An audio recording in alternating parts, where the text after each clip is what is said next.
사랑하는 영락교회 지체들에게 주 안에서 평화 인사를 전합니다. 오늘은 8월 25일 화요일입니다. 오늘의 묵상 본문은 잠언 18장 1절로 24절까지의 말씀입니다.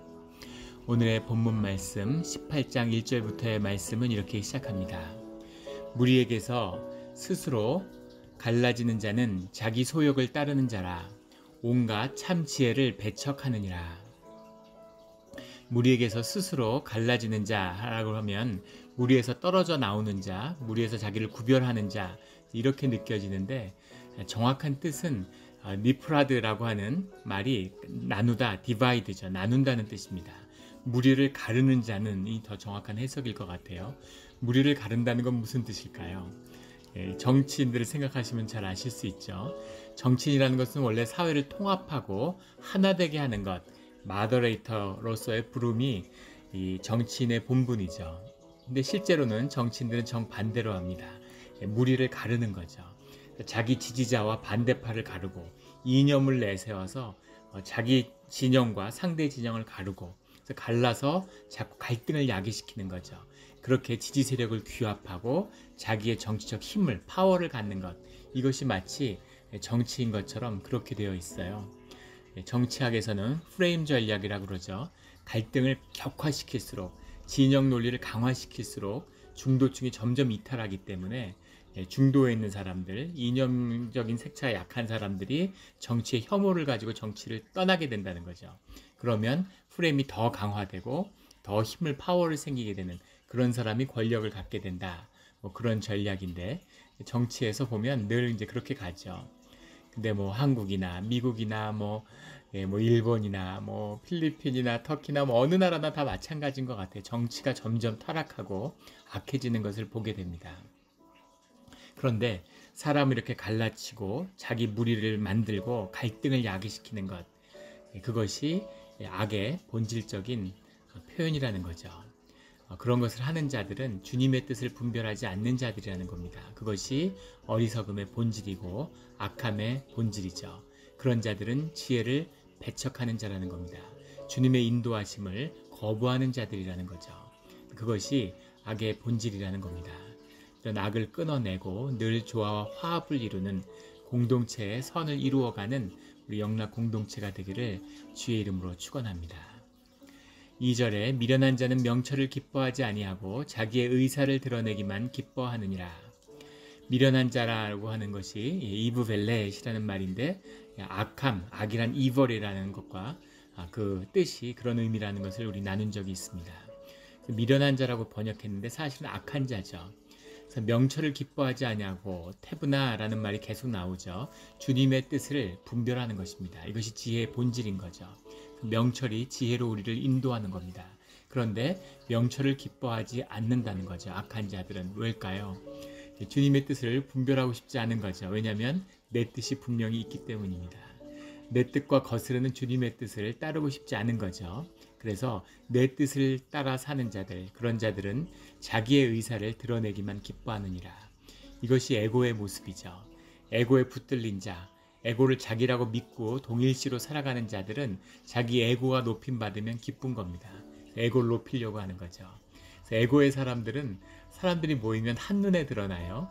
왜냐하면 자기 주장이 강하지 않고 변변한 자기 주장이 없는 사람도 사람들이 모이면 그러면 자기를 드러내고 싶은 거죠. 왜냐하면 에고라는 건 사회성에서 온 것이기 때문에 사람들이 모이면 그 안에서 자기를 확인받고 싶은 것입니다. 거기서 확인받아야 에고가 살아있다는 걸 느끼게 되는 거죠.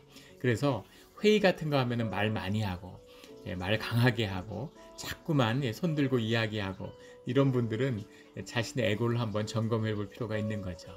가만히 있지 못하고 한마디 해야 되는 이런 것. 우리 노회를 하던 총회를 하던 공청회를 하던 어디 가나 그냥 하나만 한 얘기인데 장황하게 얘기하고 이런 분들 꼭 계시잖아요. 그런 분들이 바로 에고의 사람이죠. 자기의 의사를 드러내는 것을 기뻐하는 자들, 자기 자신을 확인하고 자기 자신을 큰 사람으로 느끼는 것에서 만족하는 자들. 문제는 그 끝이 없다는 겁니다. 에고와 자기를 동일시하는 자는 정말 비참한 운명이 기다리고 있는 거예요. 왜냐하면 에고는 거짓이기 때문에 끝간데 없이 부풀어 오른다는 겁니다. 채워도 채워지지 않는 좀 공허한 밑빠진 독에 물붓기가 되는 거죠. 예, 북한의 김일성, 예, 에고의 끝판왕이죠.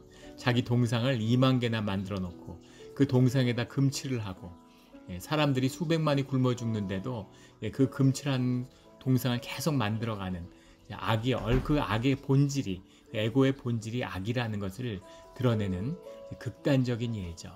얼마나 자기를 높여야 되면, 자기 초상화를 무심코 깔고 앉아서 쉬는 사람, 일하다가 힘들어서 근데 자기 그 초상화를 깔고 앉았다고 사형을 시키고, 예, 자기가 깊은 모욕을 당하는 거죠. 그것이 에고의 속성입니다. 사실은 마귀의 자식이 되는 길인 거죠.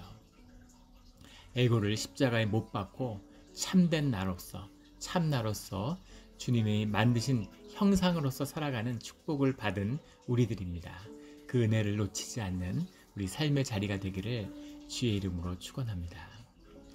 8절에 남의 말하기를 좋아하는 자의 말은 별식과 같아서 뱃속 깊은 데로 내려가느니라. 예, 아주 재밌는 표현이죠. 남의 말하기를 좋아하는 자의 말은 별식과 같아서, 예, 남의 말하기를 좋아하는 자라고 길게 풀었는데, 예, 니르간 뭐 이런 말일 거예요. 예, 니르간 이런 말일 걸 정확할 텐데 영어로 하면 위스퍼러 이런 말입니다. 예, 이렇게 속삭이는 자들, 속닥속닥 하는 자들, 예, 남의 뒷얘기를 하는 걸 좋아하는 자들의 말이라는 거죠. 이것이 별식과 같다, 특별한 음식이라는 거죠. 그래서 뱃속 깊은 데로, 예, 아주 쏙쏙 받아들여진다는 겁니다. 그 말이 나의 깊은 곳에, 예, 와서 닿는다는 거죠. 예, 그것을 기뻐하는 그런 우리의 마음이 있다는 겁니다. 마음속에. 이것이 우리 마음속의 죄성이고 악이죠. 그런데 남의 말 좋아하기를 왜 좋아할까요? 사실은 사람들이 영이 육에 담겨 있기 때문에 우리 몸은 인디비주얼로 독립되어서 개별적으로 육이 존재하지만 영은 원래 하나였기 때문에 영은 하나가 되려고 하는 거죠. 그래서 사람이 하나로 묶이고 공동체를 만들고 무리를 만드는 것, 이것이 사실은 우리 인간들의, 예, 호모 사피엔스의 비밀이죠. 그 사람들이 늘 하나 되려고 하는 겁니다.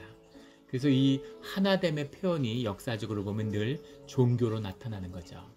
예, 모임이, 공동체가 종교를 만든 게 아니라 종교가 공동체와 국가를 만들어냈다. 이것이 요즘에 와서 인류학이 발견한 새로운 그런 발견이죠. 당연한 것인데 그 반대를 이제야 깨닫게 되는 거죠. 영의 역사이기 때문에 그렇습니다. 영이 있기 때문에 자꾸만 서로 끌어당기고 하나가 되고 싶은 거죠.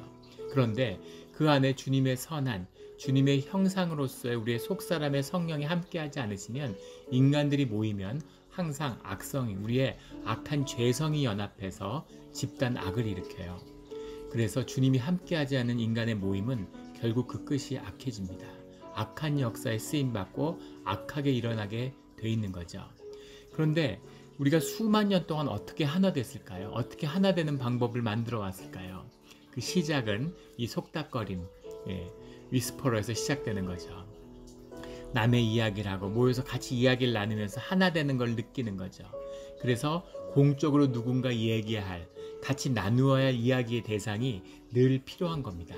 이것은 인간의 기본적인 속성 중에 하나죠. 본성이에요. 그런데 무엇을 나누는가가 중요한 겁니다. 그 미국의 슈퍼마켓 같은 데 이렇게 가면 그 타블로이드 잡지들이 쭉 앞에 있죠. 계산대 앞에 쭉 쌓여 있습니다. 그러면 1년 내내 보면 그 타블로이드의 중심 주제 중에 하나가 영국 왕실이나 미국의 무슨 연예인들이죠. 무슨 이혼한 얘기, 부부 갈등하는 얘기, 바람핀 얘기, 다 그런 것들입니다. 그래서 공적으로 누군가 그 사람의 얘기를 하면서 같이 나누어져야 되는, 왕실이 그래서 있다 이런 얘기를 할 정도로. 근데 미국에는 왕실이 없으니까 영국 왕실 얘기가 그렇게, 영국에서 왕실에서 뭘 하든 뭐가 그렇게 궁금하겠어요. 그런데 사실은 그것이 무엇이든 그걸 가져다가 그 이야기를 하면서, 예, 셀럽이라고 부르는, 셀러브리티라는 게 그런 거죠. 그 사람들 얘기를 공적으로 이렇게 나누는 것이 피해가 없는 거죠. 사람들의 공동체 가운데. 이것이 인간의 본질적인 것인데, 그 나누는 것이 주님의 말씀이 되어야 되는 거죠. 우리의 삶의 진실함이 되어야 되는 겁니다. 그것이 나누어질 때 공동체가 세워지고 생명이 일어나는 거예요. 그 생명이 일어나면 놀라운 변화가 우리 안에 큰 축복이 일어나는 겁니다. 이게 영의 역사죠. 그런데 그 아무 의미 없고 무가치한 거짓이죠. 거짓을 아무리 나누어도 거기에는 생명의 역사가 나타날 수 없는 겁니다. 더 안 좋은 건 뭐 타블로이드의 영국 왕실 얘기하는 건 그래도 나아요. 우리 공동체 안에서 교회 안에서 남의 이야기하고 누가 뭐 이랬대 이런 거, 이런 거는 정말 치명적인 거죠. 왜냐하면 공동체를 파괴하기 때문입니다. 왜냐하면 그것이 거짓이기 때문이죠. 그래서 거짓이 아니라 늘 진실을 나누어야 되는 거죠. 진실이 나누어지는 자리의 중심에 주님이 나누어져야 되는 겁니다. 주님의 말씀을 나누고 간증을 나누고 삶의 진실과 아픔을 나누고 그 애통함을 나누는 자리, 그런 자리에서 삶이 하나가 되고 우리 삶에 참된 안식이, 삶의 평화가 임하는 거죠. 이것이 말의 비밀입니다. 잠언에 입술에 대한 얘기가 계속 나와요. 오늘 본문에도 계속 입술에 대한 이야기들이 반복되고 있습니다. 그만큼 말이라고 하는 것이 영의 표현이기 때문인 거죠. 그래서 말을 통해서 영의 위로가 임해야, 영이 다스려져야지만이 사람은 그로서 그때 행복함과 참된 삶의 의미를 발견하게 되는 것입니다. 이런 행복함과 말씀을 통해 살아가는 그 비밀을 누리는 우리 공동체 식구들이 되기를 주의 이름으로 축원합니다. 13절에 사연을 듣기 전에 대답하는 자는 미련하여 욕을 당하느니라. 미련하여가 또 나왔죠. 악한 자들이죠. 사연을 듣기 전에 대답한다는 건 무슨 말일까요? 정답을 가지고 있다는 거죠. 질문이 나오기 전에 이미 답을 알고 있어요. 정답을 던지는 거죠. 아픈 사람한테 병문안 가서 주님이 몸에 가시를 주셨다고 이렇게 이야기하는 거죠. 성경에 보면 욥의 친구들, 욥의 세 친구들이 와서 욥이 고통과 이런 그 절망 가운데 신음하고 있는데 욥에게 이야기들을 하죠. 그 얘기들이 다 맞는 이야기입니다. 하나님의 이야기를 계속 하는데 장황한 이야기들인데 하나같이 구구절절이 다 옳고 맞는 정답이에요. 근데 문제는 그 정답이 제대로 된 질문을 만나지 못했다는 데 있는 거죠. 이것이 종교로서의 기독교가 가지는 근본적인 문제입니다. 정답을 손에 쥐었기 때문에 답을 풀었다고 착각하는 거죠. 인생의 정답, 내 삶의 진실을 한 번도 마주하지 않았으면서 종교에 빠지고 교리에 빠지고 무슨 제자 훈련한다고 해서 무슨 이런 종교 지식 같은 걸 쌓아가지고는 그것으로 삶의 문제를 푼 것처럼 삶을 분리시키는 거죠. 막 슬프고 괴로운데 주 안에서 기쁘다 그러고 늘 행복하다 그러고 늘 감사하다 그러고 사실은 마음은 디글디글 막 힘들고 고통해서 남을 미워하는 마음으로 속이 끓는데 아무 미움이 없고 늘 평화롭다 그러고 거짓과 위선밖에 남는 것이 없는 거죠. 회칠한 무덤같이 되는 겁니다. 바리새인들의 종교죠. 여호와를 이야기하지만 사실은 주님을 전혀 살지도 못하고 누리지도 못하는 그런 종교의 죄악입니다. 이것이 바로 사연을 듣기 전에 대답하는 자의 모습이죠. 정답을 교리로 독트린으로 꽉 쥐고 있는 거죠. 이럴 땐 이거야, 이럴 땐 이거야, 이런 힘들다 그러면 그 힘든 사람의 이야기를 듣고 그 아픔을 느끼고 같이 힘들어하는 그 마음의 공감을 느끼고 싶은데 예수 그리스도에게 기도하고 예수의 이름으로 승리해야 된다고 그걸 누가 모릅니까? 다 알죠. 그런데 그것이 답이 되기 위해서는 삶의 연합이, 심령의 연합이, 공동체의 연합이 먼저 이루어져야 되는 거죠. 그래서 그 주님의 애통하는 마음을, 그 마음을 받아서 내가 애통해짐을 정말 느낄 때, 형제의 아픔이 내 아픔으로 느껴질 때, 에고에 붙들려서 자식의 아픔도, 부부의 아픔도 느낄 수 없는데, 심지어는 자신의 아픔도 아픔인 걸 모르는데, 아픈 게 없고 내 인생 뭐 아무 문제도 없고 잘 살았고 성공적으로 잘 살았는데 자기 자신의 삶도 완전히 마비되어서 그 넘이 돼가지고 자기 삶의 아픔도 못 느끼는데, 그런데 입으로는 정답을 얘기하는 거죠. 이것이 답이고 이것이 답이고 그것이 종교의 죄악입니다. 정답이 아니라 그 문제를 깊이 붙들고 정답이 그 문제를 풀어내는 이 신앙의 비밀을, 성령의 힘을 느끼며 살아가는, 십자가가 교리가 아니라 우리 삶의 진실이고 우리 삶을 이끄는 진리가 되는 그런 것을 맛보며 살아가는 우리 신앙의 자리, 기도의 자리가 되기를 주의 이름으로 축원합니다. 14절에 사람의 심령은 그 병을 능히 이기려니와 심령이 상하면 그것을 누가 일으키겠느냐. 예. 심령이 그 병을 능히 이기려니와 영과 육이 있는데 우리의 육을 치료하고 다스리는 건 우리의 심령이죠. 심령이 상하면 육도 상하는 것입니다. 그런데 심령이 상하면 그것을 누가 일으키겠느냐, 누가 치유할 수 있겠어요. 그 영이라고 하는 것, 르하오라고 하는 것이 물질의 실제인데 물질을 이루는 물질화된 것이죠. 우리가 물질이라고 하고 육이라고 하는 건 심령이 물질화된 것입니다.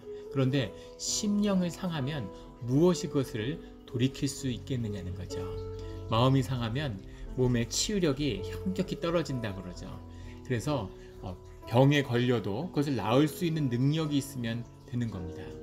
인류의 역사에 수많은 병이 있었는데 인류가 고친 병은 천연두 하나밖에 없다고 그러죠. 사실 그것도 정말 고친 건지 천연두가 또 다시 발생하면 그 얘기도 거짓이 되겠지만 사람이 다스릴 수 있는 병은 없죠. 사람은 감기도 못 고칩니다. 감기를 못 고치고 증상을 치료할 뿐이죠.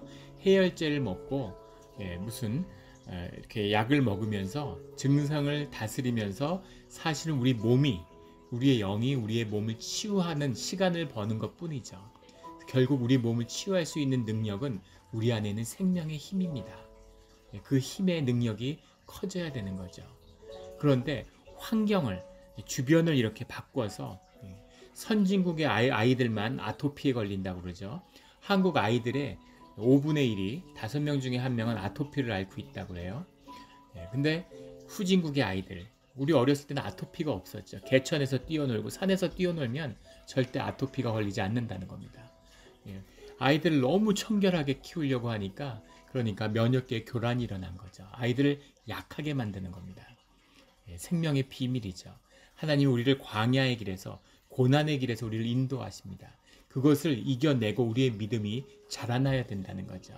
우리에게 결국 남는 것, 이 육신을 벗을 때 우리에게 남는 것은 우리의 심령과 믿음입니다. 그것을 키워야 되는 거죠. 이 육신의 고난을 통해서. 근데 마귀는 그걸 속여서 육신이 전부고 편안하고 안락하게 고난 없이 아주 안락한 삶을 사는 것이 그것이 복인 것처럼, 그렇게 사는 것이 목표인 것처럼 사람들을 속이는 거죠. 학교를 다니면 공부를 열심히 해야 되는데 학교 빼먹고 공부 안 하고 놀면서 지내는 것, 이게 즐겁고 재미난 것처럼, 수업을 빼먹는 게 즐거운 것처럼 그렇게 속이는 거죠. 그런데 학교가 다라면 그게 맞을 수도 있습니다. 그런데 학교가 끝나면 시험이 기다리고 있는 거죠. 그 다음에 스테이지로 삶이 나가야 되는 거죠. 그래서 우리에게는 그것을 이겨내는 힘이 필요한 겁니다. 그 힘의 근본이 심령이죠. 미국에서는 이제 그런 경우가, 우리 이민교에서는 거의 못 만나는데 한국에서 있을 때 사역을 하면 대부분의 여성도님 힘들어 하시는 게 이제 시댁과의 문제예요. 그리고 시어머니 모시고 사는 분들이 간혹 있는데 그런 분들의 참 마음은 뭐라 할 수 없죠. 그래서 와서 그 어려움과 힘든 얘기들을 많이 나눕니다. 그런데 시어머니가 있어서 삶이 지옥이냐? 그렇지 않아요. 그것은 세상에 속은 겁니다. 우리의 심령은 그렇게 쉽게 상처받고 쉽게 훼손될 수 없습니다. 우리 심령이 상하는 것이 잠언에서 이야기하는 어리석음의 본질이죠. 내 마음을 지키지 못하는 겁니다. 우리의 심령은 깊은 곳에 들어가 있어요. 우리 심령은 바깥의 세계와 직접 만나지 못할 뿐 아니라 바깥의 세계를 사실은 창조하고 만드는 것이 우리의 심령의 비밀입니다. 그 깊은 영적인 비밀이죠. 그래서 나의 지성소를 가지고 나의 지성소에서 주님을 영접하는 자들, 그 자리에 나가서 기도하는 심령을 가진 자들은 조건이 어떻든 환경이 어떻든 거기에 절대 상처받지 않습니다. 상처가 오지만 내 심령의 깊은 것이 지켜지는 거죠. 그래서 그 상처를 치유할 수 있는 치유력이 내 안에서 작동하게 되는 거죠. 이것이 생명의 능력입니다. 폭풍처럼 상처받는 말이 쏟아져도 멀리서 비가 오는 것을 바라보는 마음처럼 오두막에 앉아서 그 비구름이 지나가는 걸 지켜보는 거죠. 그리고 맑아지면 다시 나오는 겁니다. 이것이 우리 심령의 비밀이에요. 그런데 그게 지켜지지 않기 때문에 내 마음이 누더기가 되고 내 마음이 다 상해서 그 상처를, 내가 사실은 상처를 주는 거죠. 상처를 내가 받고 내가 내 심령에 상처를 주는 것, 이것이 사실은 상처의 메커니즘입니다. 그 나를 사실은 그 누더기가 된 에고를 십자가에 못 박아버리고 그것을 뭐 치유하고 상담하고 그걸 치유 상담해봐야 그게 거짓이고 그걸 뭐 어떻게 하겠습니까? 그걸로 해결되지 않죠. 그걸 십자가에 못 박아서 깨끗이 찢어서 죽여야 되는 겁니다. 그리고 참된 나, 내 삶에서 새롭게 내 의식의 세계가 다시 구축돼야 되는 거죠. 이것이 믿음의 삶이고 이것이 심령의 삶이에요. 그게 있으면 내 삶을 치유하고 일으키는 것이죠. 그런 우리 심령이 지켜지는 마음의 지성소, 뭐라고 표현을 하던 무슨 뭐 오두막이라고 해도 좋고 뭐 성전이라고 해도 좋고 무슨 뭐라고 이야기해도 좋습니다. 그 마음의 지성소를 세우는 기도의 자리를 세우는 우리 모두가 되기를 주의 이름으로 축원합니다. 16절에 사람의 선물은 그의 길을 넓게 하며 또 존귀한 자 앞으로 그를 인도하느니라. 사람의 선물이 그의 길을 넓게 하고 존귀한 자 앞으로 인도한다. 그러니까 선물이 뇌물같이 느껴지는데 마탄이라는 말이죠. 주님께 드리는 예물입니다. 주님께 존귀한 자의 앞으로 가는 그것이 사람의 선물이다. 선물이라고 하는 것이 가벼운 의미가 아니라 우리의 삶을 담아내는 거죠. 이 선물 안에 우리의 마음이 담겨 있는 겁니다. 교회에서 사실은 교인들의 신앙의 정도를 보는 가장 좋은 방법은 헌금을 보는 거예요. 돈이 중요해서가 아니라 세상 그렇게 속이죠. 그게 아니라 그 돈이라는 것이 우리 삶의 실제를 이루는 것이기 때문입니다. 그것이 중요해요. 왜냐하면 우리가 중요하게 여기고 있기 때문이죠. 그래서 그 사람이 돈을 어디에 두느냐가 그 사람의 마음의 자리인 겁니다. 우리가 약속이 있는데 교회에서 그런 일들을 가끔씩 보죠. 무슨 한국에서 친구가 방문했는데 다른 지역에서 친구가 방문했는데 뭐 이 지역에 구경을 시켜줘야 돼서 주일날 교회를 못 오는 거죠. 직장을 빼고 연차를 내 가지고 친구를 관광시켜주지는 않는데 교회 예배를 빼고 주일날 관광을 시켜주는 거죠. 그건 뭡니까? 그것은 사실은 뭐라고 얘기를 해도 사실은 삶의 실제에서는 교회와 예배와 주님이 뒤로 밀리는 거죠. 근데 하나님의 자리에서는 하나님은 절대 2등의 자리에 앉지 않으세요. 하나님의 2등의 자리에 앉혔다는 것은 직장이 일이고 내 일이 일이고 비즈니스가 일이라는 건 하나님은 나땡이라는 겁니다. 하나님은 100%일 때만 우리와 함께 하십니다. 그래서 하나님을 2등으로 밀어낸 사람은 하나님의 은혜와 섭리를 하나님의 역사하심을 능력을 전혀 경험하지 못해요. 이민교에서 제일 가슴 아픈 건 교회를 30년 40년 다녔는데 하나님을 능력과 하나님의 은혜를 한 번도 경험하지 못한 사람들을 흔히 보게 된다는 겁니다. 너무 삶이 고달프고 자기 힘으로 아둥바둥 살아가는 모습을 보는 거죠. 이민의 삶이 얼마나 고되고 얼마나 힘든 자리입니까? 그 힘든 자리에서 주님의 은혜를 만나야 되는데 은혜를 만나지 못하는 인색하고 한없이 찌들은 그런 모습을 보는 거죠. 주님이 100%가 돼야 된다는 겁니다. 주님 앞에 나올 때 우리가 헌금을 드리죠. 헌금을 드리는 게 무슨 돈을 주님께 떼어 주님이 무슨 돈이 필요하겠어요. 주님에게 내 삶이 내 모든 것이 주님의 것임을 인정하고 그것을 주님께 보여드리는 거죠. 그것이 우리가 드리는 11조입니다. 11조는 교리도 아니고 무슨 율법도 아니에요. 우리의 마음이 주님께 속하였음을 증거하는 우리의 마음의 표현입니다. 그것이 예배의 자세죠. 그런데 어느 교회도 마찬가지일 거예요. 교회가 타락하고 공동체가 타락해서 교회 가운데 11조를 드리는 사람이 아마 10% 넘는 교회가 없을 거라고 봅니다. 손에 꼽을 정도죠. 물론 신앙이 연약하고 어린 마음으로 교회에 찾아오고 거기서 주님을 영접하고 또 신앙을 얻게 되고 자라나게 되는 것이기 때문에 그런 원입교인들이 교회 가운데 함께하는 것은 자연스러운 일이죠. 또 11조를 지금 내가 못한다고 해서 내가 정죄를 하거나 그것 때문에 죄의식을 가질 필요는 전혀 없습니다. 하지만 그것이 예배라는 것을, 그것이 우리의 삶이라는 것을 알고 그것을 위해 기도해야 되는 거죠. 그럼 주님이 그것을 허락하고 그것을 가능케 하시는 나를, 우리를 인도해 주시는 거예요. 근데 우리가 원하지 않고 우리 마음에 그것이 없으면 절대 그 일은 교회를 천년 만년 다녀도 이루어지지 않습니다. 그것이 인격으로서의 하나님의 역사하심이죠. 이 하나님에게 속한 삶으로 은혜를 누리는 삶, 쉬운 삶, 평화로운 삶, 고난이 있지만 이기는 삶, 이런 삶을 살아가는, 자라나는 삶, 이런 삶을 살아가는 우리 성도님들이 되시기를 주의 이름으로 축원합니다. 18절에 제비 뽑는 것은 다툼을 그치게 하여 강한 자 사이에 해결하게 하느니라. 서로 강대강으로 이렇게 대결하는 사이에 제비 뽑는 것으로 다툼을 그치라는 거죠. 그래서 제비 뽑는다는 것은 우연에 맡긴다는 이야기가 아니에요. 우리 교회에서 사도를 세울 때 제비를 뽑고 이런 것 때문에 제비 뽑는 것, 이런 것을 이제 하나님의 뜻이다라고 이야기하는데, 이 형식이 하나님의 뜻이 아니라 하나님의 임재가 있기 때문에 제비를 뽑는 것을 통해서 하나님의 뜻이 나타나는 겁니다. 예배 가운데 서서 예배를 드리느냐, 앉아서 예배를 드리느냐가 맞느냐, 뭐 이런 이제 이야기들을 할 때가 있죠. 우리 그릭 올소독스, 러시아 정교 이런 교회 가서 예배를 드려다 보면 예배를 2-3시간 뭐 이렇게 예배를 드리는데 의자가 아예 없습니다. 처음부터 끝까지 서서 드리죠. 그런데 우리 뭐 개신교에 보면 이제 쓸 때도 있지만 대부분 앉아서 예배를 드리잖아요.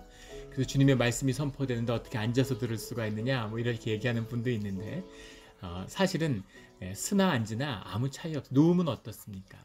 중요한 것은 주님의 임재가 그곳에 함께 하시느냐 안 하느냐인 거죠. 주님 앞에 서면 예배고, 주님이 안 계시면 뭘 해도 예배가 아니라 종교입니다. 종교의식일 뿐인 거죠. 예배를 흉내내는 것에 불과한 것입니다. 그래서 우리의 마음의 심령, 자원하는 심령과 진실함으로 주님 앞에 서고, 그것을 주님이 받아주셔서 예배 앞으로 찾아와 주시면, 그러면 서서 드리던 뭐 누워서 드리던 앉아서 드리던 뭐 물구나무를 서던 아무 상관없는 것이죠. 그 형식은 주님의 임재를 통해서 취해지는 것일 뿐인 거죠. 그래서 제비 뽑는 것이 주님의 방법이냐 아니냐, 이것도 무의미한 얘기입니다. 주님이 쓰신다면 제비를 뽑던 무슨 작대기를 뽑던 주사위를 던지던 무슨 상관이 있겠습니까? 주님의 뜻을 그것을 통해 드러내시는 거죠. 주님이 재직회를 두고 공동회를 둬서 교회에서 의사를 결정하게 하고 당회를 두고, 이것은 우리 장로교에서 주님의 임재를 받은, 주님의 임재를 확인하는 절차입니다. 교회의 경험이죠. 그래서 주님이, 우리 모두가 주님의 뜻을 듣고 말씀을 읽고 말씀을 통해 분별하며 하나님의 말씀을 듣고 있다는 전자하에서 모여서 회의를 하는 거죠. 하나님의 뜻을 확인하는 겁니다. 내 의견을 얘기하고 다수결을 따져서 단체의 많은 사람의 그 견해를 쫓아간다는 그런 의미가 아니에요. 그래서 교회에 이런 결정 과정을 완전히 오해하는 분들도 간혹 계신데, 중요한 것은 늘 주님의 말씀과 주님의 뜻입니다. 주님의 뜻을 분별하는 명철을 통해서 주님의 지혜의 길을 가는 그런 우리 삶의 자리가 되기를 주의 이름으로 축원합니다. 아멘.